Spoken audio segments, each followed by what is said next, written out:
ప్రభునామానికే మహిమ కలుగును గాక. కూడి వచ్చిన మీ అందరికీ, కర్మల ఆత్మీయ సహవాస సంఘ విశ్వాసులందరికీ మన ప్రభువును ఆయన ప్రియ కుమారుడునైన యేసుక్రీస్తు వారి శ్రేష్టమైన నామంలో శుభములు మరియు అందరికీ వందనాలండి.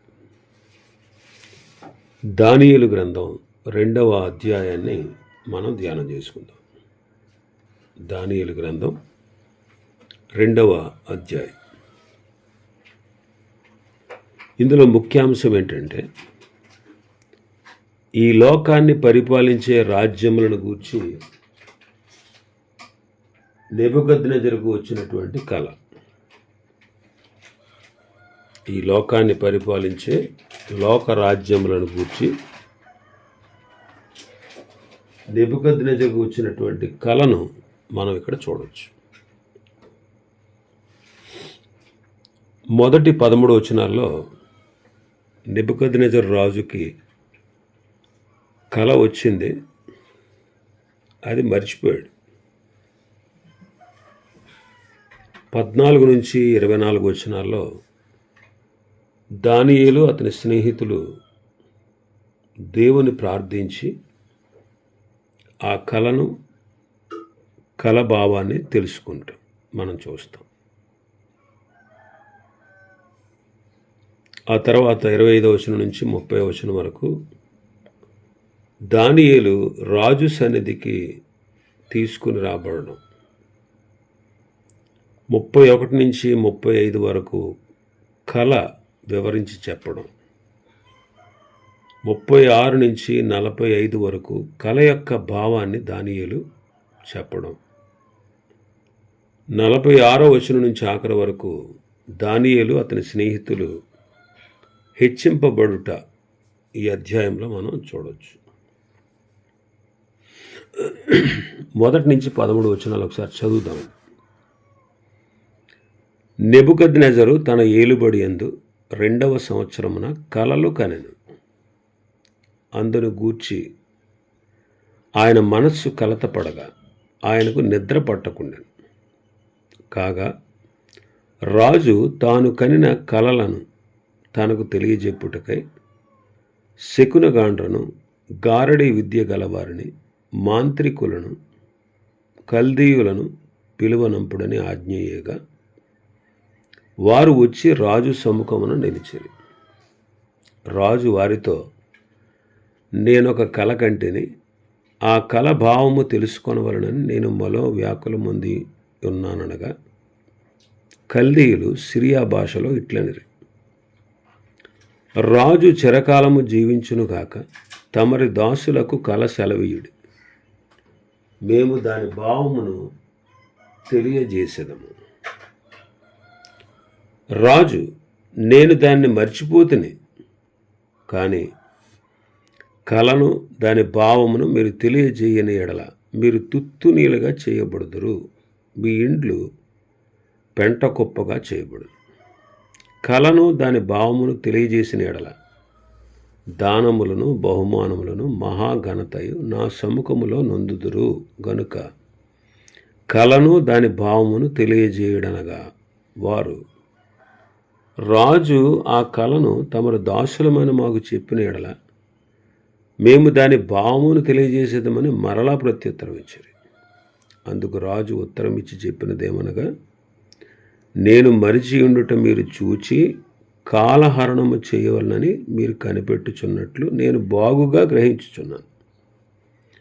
కాలము ఉపాయముగా గడపవలనని అబద్ధమును, మోసపు మాటలను నా ఎదుట పలుక నిర్దేశించి ఉన్నారు. మీరు కలను చెప్పలేకపోయిన ఎడల నేను చెప్పిన మాట ఖండితం గనుక కలను నాకు చెప్పుడి, అప్పుడు దాని భావమును తెలియజేయుటకు మీకు సామర్థ్యం కలదని నేను తెలుసుకుందును. అందుకు కల్దీయులు ఇలాగ ప్రత్యుత్తరం ఇచ్చిరి, భూమి మీద ఏ మనుష్యుడును రాజు అడిగిన సంగతి చెప్పజాలడు. ఏ చక్రవర్తియు, అధికారియు శకున గాని వద్దను, గారడి విద్య గలవారి వద్దను, కల్దీని వద్దను ఇట్టి సంగతి విచారింపలేదు. రాజు విచారించిన సంగతి బహు అసాధారణమైనది. దేవతలు కాక మరెవరును ఈ సంగతి తెలియజెప్పజాలరు. దేవతల నివాసములు శరీరుల మధ్య ఉండవు కదా. అందుకు రాజు కోపం తెచ్చుకొని అత్యాగ్రహము గలవాడై బబులోనులోని జ్ఞానులందరినీ సంహరింపవలనని ఆజ్ఞ ఇచ్చారు. ఇట్టి శాసనము బయలుదేరట వలన జ్ఞానులు చంపబడవలసి ఉండగా వారు దానియేలును అతని స్నేహితులను చంపజూచిరి. నెబుకద్నెజరు తన ఏలుబడి యందు కలలు కన్నాడు. బబులోను వారి యొక్క లెక్క ప్రకారం ఒక రాజు సింహాసనం ఎక్కిన తర్వాత వచ్చే క్రొత్త సంవత్సరము మొదటి దినాన్నించే లెక్క పెడతారు. దానియేలు స్నేహితులు 3 సంవత్సరాలు శిక్షణ పూర్తి చేసుకున్నారు. నెబుకద్నెజరు రాజ్యానికి వచ్చిన మొదటి సంవత్సరంలోనే వారు కల్దీయుల భాషను, విద్యను వారు నేర్చుకున్నారు.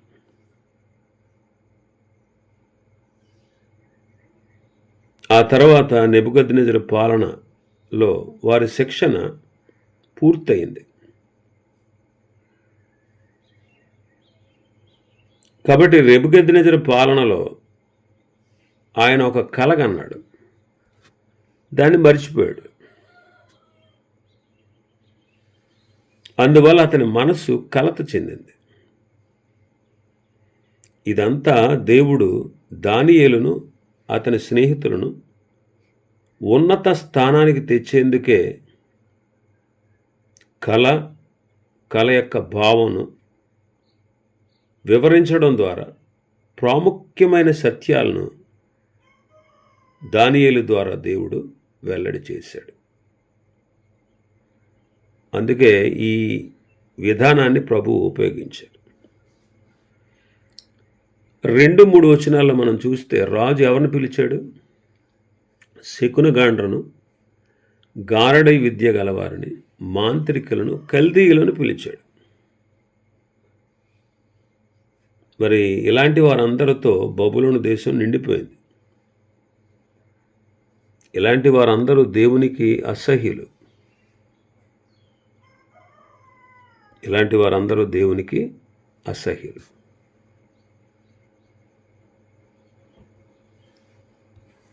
ద్వితీయోపదేశకాండం 18వ అధ్యాయం 14వ వచనం చదివితే, నీవు స్వాధీనపరచుకొనిపో జనములు మేఘశకునములు చెప్పు వారి మాటలు, సోదెగాండ్ర మాటను విందురు. నీ దేవుడని యెహోవా నిన్ను అలాగూ చేయనీయడు. ద్వితీయోపదేశకాండంలో మనం చదువుతాం. ఈ దానియేలు ఈ గ్రంథమంతటిలో దానియేలు యొక్క దేవుడు తన సంకల్పాన్ని అన్య రాజు అయినటువంటి నెబుకద్నెజరుకు తెలియజేస్తున్నాడు.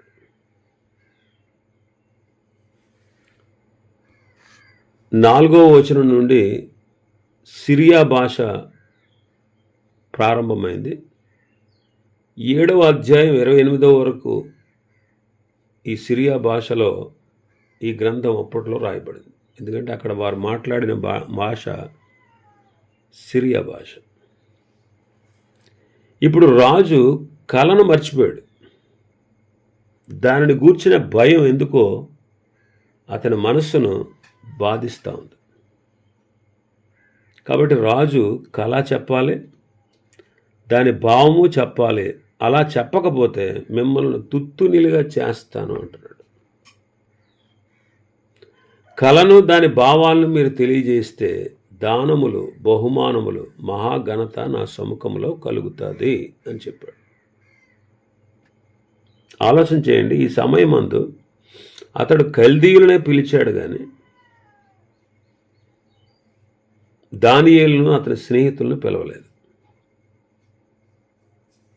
అక్కడికి వచ్చినటువంటి జ్యోతిష్కులు, శకునగాండ్రు వీళ్ళందరూ కూడా మాకు మానవాతీత జ్ఞానం ఉంది అన్నట్లు నటించేవారు.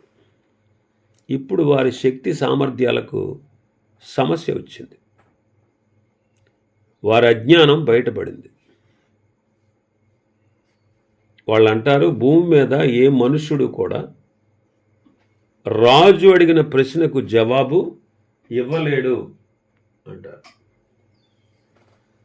ఏ చక్రవర్తి, ఏ అధికారి కూడా ఇలాగ మమ్మల్ని అడగలేదు అని వాళ్ళు చెబుతున్నారు. ఈ కళ రప్పించింది దేవుడే. దాని యొక్క భావాన్ని చెప్పు సామర్థ్యాన్ని దానియేలుకి ఇచ్చింది దేవుడే. ఎందుకంటే మానవ రాజ్యాలన్నిటి మీద ఆయనే అధికారి. ఇప్పుడేంటి ఎప్పుడేంటి ఎన్నటికీ మానవ రాజ్యాలన్నిటిపైన అధికారి ఆయనే. మన దేశం పరిపాలించేటువంటి ప్రధానులను, ముఖ్యమంత్రులను, మంత్రులను, ప్రధానులను నియమించింది కూడా దేవుడే. ఎందుకంటే ఆయన ఆధిపత్యం కిందే ప్రతిదీ జరుగుతుంది. ఆయన సెలవు లేకుండా ఏ అధికారము, ఏ ఆధిపత్యము లేదు.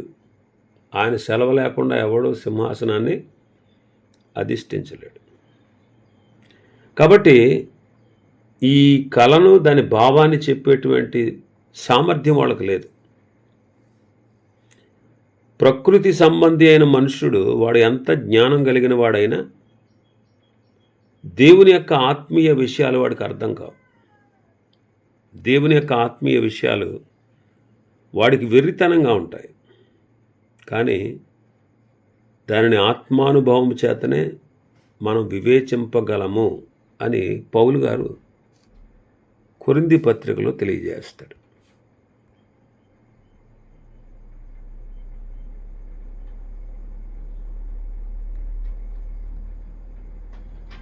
కొరింథీలకు రాసిన మొదటి పత్రిక 9వ అధ్యాయం, 2వ అధ్యాయం 9వ వచనం. ఇందును గూర్చి దేవుడు తన్ను ప్రేమించి వారి కొరకు ఏవి సిద్ధపరిచినా అవి కంటికి కనబడలేదు, చెవికి వినబడలేదు, మనుష్య హృదయమునకు గోచరము కాలేదని రాయబడి ఉన్నది. మనకైతే దేవుడు వాటిని తన ఆత్మ వలన బయలుపరిచి ఉన్నాడు. ఆ ఆత్మ అన్నిటినీ, దేవుని మర్మములను కూడా పరిశోధించుచున్నాడు. ఒక మనుష్యుని సంగతులు అతనిలో ఉన్న మనుష్యాత్మకే గాని మనుషులలో మరి ఎవనికి తెలియను. అలాగే దేవుని సంగతులు దేవుని ఆత్మకే గాని మరి ఎవనికిని తెలియవు. దేవుని వలన మనకు దయచేయబడిన వాటిని తెలుసుకొనుటకై మనము లౌకిక ఆత్మను కాక దేవుని అందు నుంచి వచ్చే ఆత్మను పొంది ఉన్నాము. మనుష్య జ్ఞానము నేర్పు మాటలతో కాక ఆత్మ సంబంధమైన సంగతులను ఆత్మ సంబంధమైన సంగతులతో సరిచూచుచు ఆత్మ నేర్పు మాటలతో వీటిని గూర్చి మేము బోధించుచున్నాం. ప్రకృతి సంబంధి అయిన మనుష్యుడు దేవుని ఆత్మ విషయములను అంగీకరించడు. అవి అతనికి వెర్రితనముగా ఉన్నవి. అవి ఆత్మానుభవము చేతనే వివేచింపదగును గనుక అతడు వాటిని గ్రహింపజాలడు. ఆత్మ సంబంధి అయిన వాడు అన్నిటినీ వివేచించును గాని అతడు ఎవని చేతనైనను వివేచింపబడడు. ప్రభు మనసు ఎరిగి ఆయనకు బోధింపగలవాడెవడు? మనమైతే క్రీస్తు మనస్సు కలిగినవాడు. లోకరీతిగా మనుష్యులలో మిక్కిలి జ్ఞానం గలవాడు సైతం తనకున్న లోక సంబంధమైన జ్ఞానము చేత దేవుని సంగతులు తెలుసుకోలేడు. లేకపోతే దేవుని సంగతులను తెలియజేయలేడు. దానియేలు కాలమందు ఇది ఎంత సత్యమో ప్రస్తుత కాలమందు కూడా అది అంతే సత్యమే ఉంది. కాబట్టి మనం ఎల్లప్పుడూ ఈ విషయాన్ని మన మనసులో ఉంచుకోవాలి. ఈ లోక జ్ఞానము, విద్య, ఆత్మీయ జ్ఞానము ఇవ్వలేదనే సంగతి చాలామంది గ్రహించలేకపోతున్నారు. అందుకే చాలామంది తప్పిపోతున్నారు. శాస్త్ర సంబంధమైన జ్ఞానము, ఆత్మ సంబంధమైన సంగతులను గూర్చి మాత్రమే మాట్లాడటకు కాక అది ఎన్నటికీ ఆత్మీయ సత్యాన్ని గూర్చి మాట్లాడటకు అవకాశం లేదు. దానియేలు ఆత్మీయ జ్ఞానముతో నింపబడినవాడు. అయితే ఆ జ్ఞానులు దాని భావమును బయలుపరచలేకపోయారు. ఎందుకంటే అది దేవుని యొక్క ఉద్దేశం. ఆయన అధికారమును గూర్చి తెలుసుకొనగలిగే వరకు మానవ శక్తి సామర్థ్యాలను నెబుకద్నెజరు విడిచిపెట్టవలసి వచ్చింది. ఇదంతా కూడా దేవుడు దానియేలు పక్షంగా తన బల ప్రభావాలను వెల్లడి చేయుటకు ఇలా నిర్ణయించడం జరిగింది. కాబట్టి నెబుకద్నెజరు తన జ్ఞానులు ఇచ్చినటువంటి ఆన్సర్, జవాబు, అరే వీళ్ళ మోసగాళ్ళు, వీళ్ళు కాలయాపన చేస్తున్నారు, ఉపాయంగా నా యొద్ద నటిస్తున్నారు, వీళ్ళకి అంత శక్తి సామర్థ్యం లేదు, నేను కల మర్చిపోవడం వీళ్ళు చూసి సమయాన్ని ఏదో గడిపేస్తున్నారు అని గ్రహించాడు. అబద్ధాలు, మోసపు మాటలు నాకు చెప్తున్నారు వీళ్ళు అని రాజుకి కోపం వచ్చింది. కోపం వచ్చి, రే అందరినీ, జ్ఞానులందరినీ, బబులోనులో ఉన్నటువంటి జ్ఞానులందరినీ సంహరించండి రా అని ఆజ్ఞ ఇచ్చాడు. అప్పుడు వారు దానియేలును అతని స్నేహితులను చంపాలని చూశారు. ఇది ఎంత అన్యాయమో చూడండి. ఈ కళ యొక్క భావాన్ని చెప్పుటకు వాళ్ళని పిలిచారా? పిలవలేదు. చెప్పలేని వారిని, సామర్థ్యం లేని వాళ్ళని పిలిచారు. వారు చెప్పలేకపోయినప్పుడు చెప్పగలిగే దానియేలును అతని స్నేహితులు కూడా చంపజూశారు.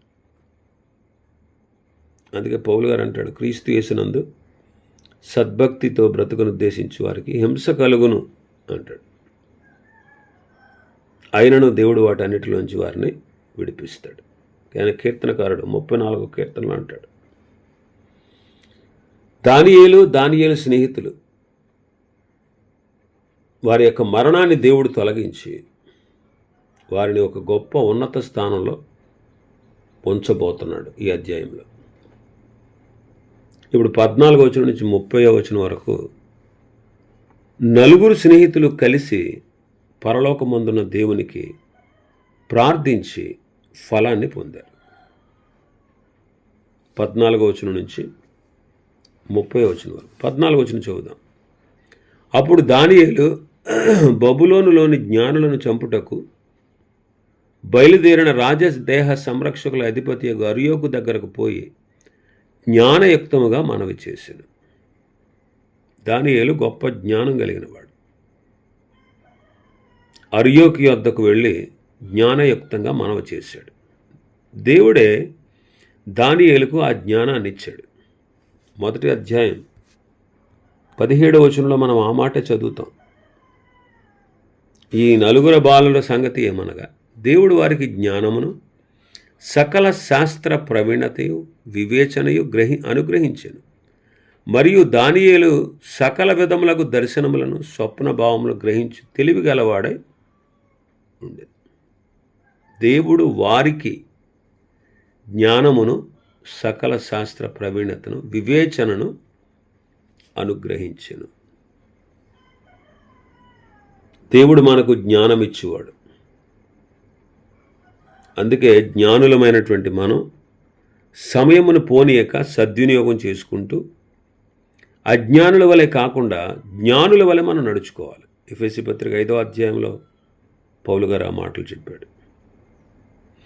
మరి రాజు యొద్ద నుండి ఎందుకు ఇంత త్వరితంగా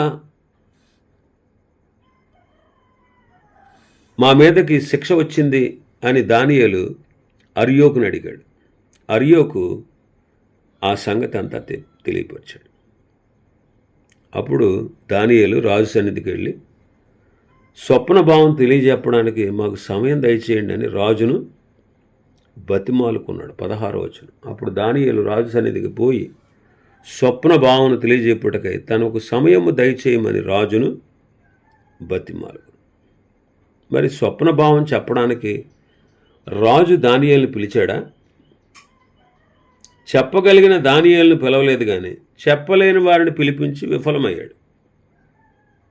లోకస్తుల దృష్టిలో లోకస్తులే ఘనముగా ఉంటారు, కానీ దైవభక్తులు అంత ఘనముగా కనబడరు. ఇక్కడ దానియేలే బతిమాలు కొనవలసి వచ్చింది. దానియేలు ప్రవక్తన జ్ఞానయుక్తంగా ఉంది. అతడు దేవునిపైనే కానీ తన జ్ఞానం మీద ఆధారపడలేదు. ఆ తర్వాత మనం చూస్తే 17-18 వచనాలు. అప్పుడు దానియేలు తన ఇంటికి పోయి తన స్నేహితులైన హనన్యాకు, మిషాయేలుకు, అజర్యాకు సంగతి తెలియజేసి తానును తన స్నేహితులు బబులోనులో తక్కిలిన జ్ఞానులతో కూడా నశింపకుండినట్లు ఆ కళ యొక్క మర్మ విషయములో పరలోకమందున్న దేవుని వలన కటాక్షము పొంది నిమిత్తమై ఆయనను వేడుకొండని వారిని హెచ్చరించారు.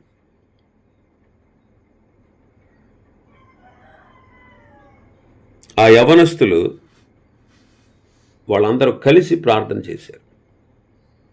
ప్రభు అంటారు కదా, భూమి మీద ఇద్దరు ఏకీభవించి అడిగితే పరలోకమందున్న నా తండ్రి వలన దొరుకుతుంది అంటాడు. మత్తయి సువార్త 18వ అధ్యాయం 19వ వచనం. మరియు మీలో ఇద్దరు తాము వేడుకొని దేనిని గూర్చి అయినను భూమి మీద ఏకీభవించిన ఎడల అది పరలోకమందున నా తండ్రి వలన వారికి దొరుకునని మీతో చెప్పుచున్నాను. ఇద్దరు ఏకీభవించి అడిగితే, చూడండి, మనకు వ్యక్తిగత ప్రార్థన ఉండాలి, కలిసి కుటుంబంగా ప్రార్థన చేయడం ఉండాలి, అలాగే సంఘంతో కలిసి ప్రార్థించడం కూడా ఉండాలి. ప్రార్థన చేయు వారితోనే మనం స్నేహం చేయాలి ఎక్కువ. కాబట్టి వాళ్ళు కలిసి ప్రార్థన చేస్తున్నారు. అలాగే ప్రార్థించేటప్పుడు విశ్వాసంతో ప్రార్థించాలి. విశ్వాసం లేకుండా ప్రార్థిస్తే ఆ ప్రార్థనకు ఫలం ఉండదు. ప్రార్థన చేయనప్పుడు మీరు అడుగుచున్న వాటి నెలను పొంది ఉన్నామని నమ్మండి, అప్పుడు అవి మీకు కలుగుతాయని మీతో నిశ్చయముగా చెప్పుచున్నాను అంటే మార్కు సువార్త 11:24.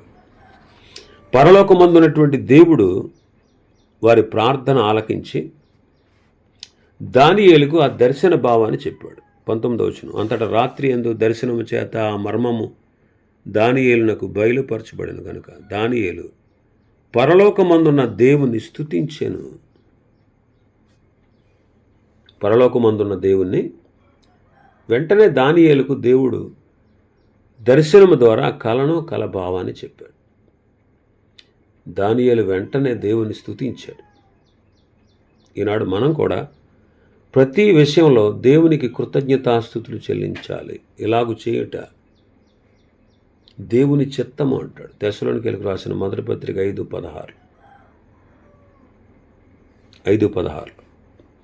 దానియేలు ప్రార్థనలో దేవుని స్తుతించేవాడు. దానియేలు తన ప్రార్థనలో దేవుణ్ణి స్తుతించేవాడు. 6వ అధ్యాయం 10వ వచనం ఒకసారి చదివితే, ఇట్టి శాసనము సంతకము చేయబడిన దానియేలు తెలుసుకున్నాను. అతడు తన ఇంటికి వెళ్ళి యథాప్రకారముగా అనుదినం ముమ్మారు మోకాళ్ళుని తన ఇంటి పైకది కిటికీలు యెరూషలేము తట్టు తెరవబడి ఉండగా తన దేవునికి ప్రార్థన చేయుచు ఆయనను స్తుతించుచూ వచ్చెను. ప్రార్థన చేసేవాడు స్తుతిస్తూ వచ్చేవాడు. ప్రార్థన చేసేవాడు దేవుని స్తుతిస్తూ వచ్చేవాడు. ఈ స్తుతించేటువంటి అభ్యాసం దానియేలుకు ఉంది. ఈనాడు మనం కూడా మన ప్రార్థనలు కృతజ్ఞతాపూర్వకంగా మీ విన్నపములు దేవునికి తెలియజేయుడి అంటాడు ఫిలిప్పీ పత్రికలో. కృతజ్ఞతాపూర్వకంగా మన విన్నపాలు ప్రభువుకు తెలియజేయాలి. మరి ఈ గ్రంథంలో అంటే పాత నిబంధన గ్రంథంలో పరలోకమందుండు దేవుడు అనే మాట 22 సార్లు ఉంది. ఈ 22 సార్లు ఎజ్రా, నెహెమ్యా, దానియేలులో 17 సార్లు ఉంది.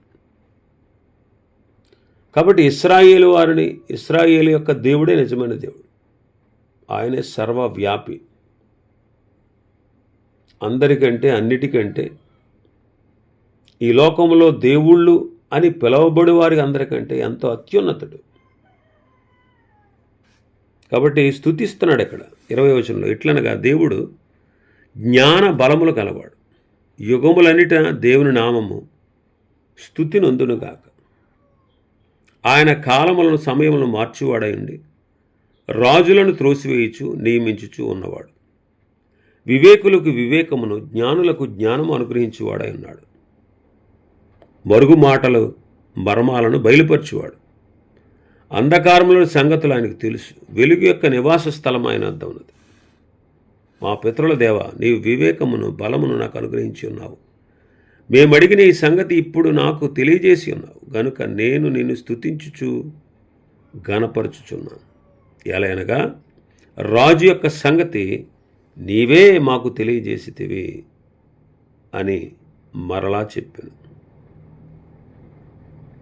ఇక్కడ స్తుతిస్తున్నాడు.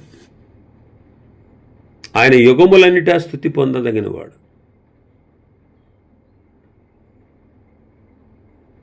దానియేలు ప్రార్థన చేయడానికి ఎంత సిద్ధంగా ఉన్నాడో ఆయనను స్తుతించడానికి కూడా అంతే సంసిద్ధుడుగా ఉన్నాడు.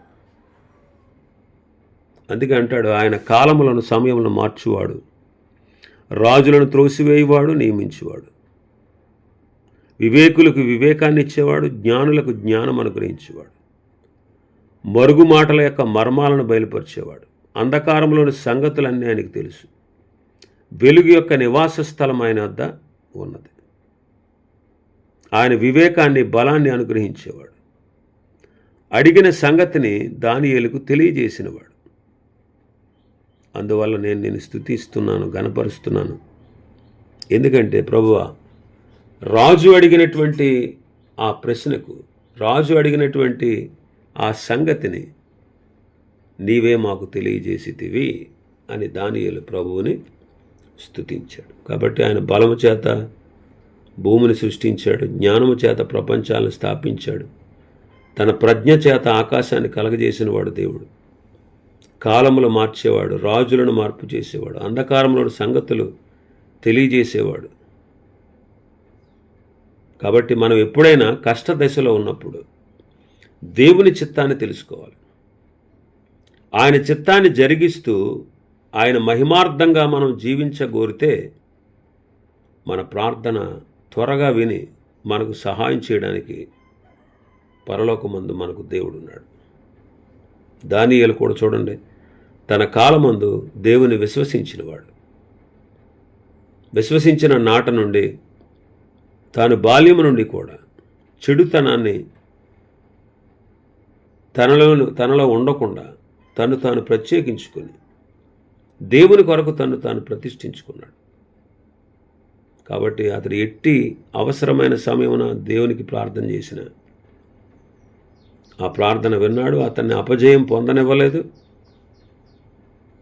అతన్ని ఉన్నత స్థానంలోకి తెచ్చాడు. ఇప్పుడు కలను, దాని భావాన్ని తెలియజేశాడు. అందుకే మరలా దేవునితో చెబుతున్నాడు ఏమనంటే, ప్రభువా, రాజు యొక్క సంగతి నీవే మాకు బయలుపరిచావని మరొకసారి దేవుణ్ణి స్తుతిస్తున్నాడు. దేవుని యొక్క జ్ఞానం, బల ప్రభావాలు ఈ కళ యొక్క భావాన్ని తెలియజేశాయి అని దేవుణ్ణి ఘనపరుస్తున్నాడు. మర్మములు బయలుపరచువాడు దేవుడే. మర్మములు బయలుపరచువాడు దేవుడే. అందుకే ఆ మర్మాలు తెలుసుకోవడానికి పరిశుద్ధాత్మను దేవుడు మనకు అనుగ్రహించాడు. పరిశుద్ధ గ్రంథాన్ని రాయించిన వాడు కూడా పరిశుద్ధాత్ముడే. అందులో రాయబడిన మర్మాలు బయలుపరచువాడు పరిశుద్ధాత్ముడే. ఇంకా చాలా విషయాలు ఈ అధ్యాయంలో ఉన్నాయి. ప్రభు చిత్తమైతే రేపటి దినం మరికొన్ని విషయాలు మనం ధ్యానం చేసుకుందాం. దేవుడి వర్తమాన వాక్యాన్ని మన వినికిడిలో ఆశీర్వదించునుగాక. ఆమేన్. ప్రార్థన చేసుకుందాం.